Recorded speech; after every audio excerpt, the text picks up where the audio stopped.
Juru bicara Kementerian Perhubungan, Adhita Irawati, menyampaikan permohonan maaf terganggunya layanan kereta akibat kecelakaan antara kereta api Turangga dengan komuter Bandung Raya. PT KAI telah menurunkan tim untuk mengevakuasi dua kereta yang anjlok.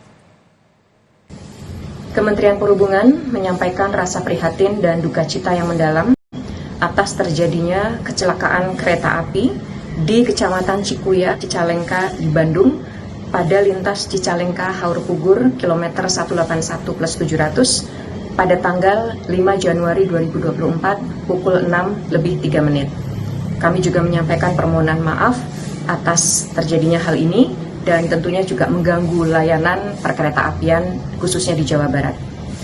Dapat kami sampaikan bahwa insiden ini melibatkan kereta api Turangga dengan kereta api komuter lain Bandung Raya.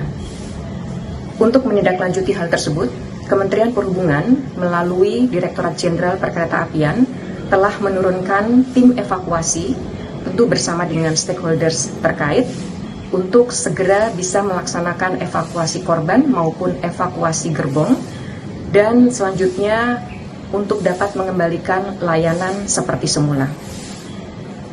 Informasi lebih lanjut akan kami sampaikan sesegera mungkin. Dan dalam kesempatan ini kami juga mohon doa dan dukungan seluruh masyarakat agar evakuasi dapat segera dituntaskan dan kami dapat segera memberikan penjelasan lebih lanjut yang lebih menyeluruh lagi kepada masyarakat.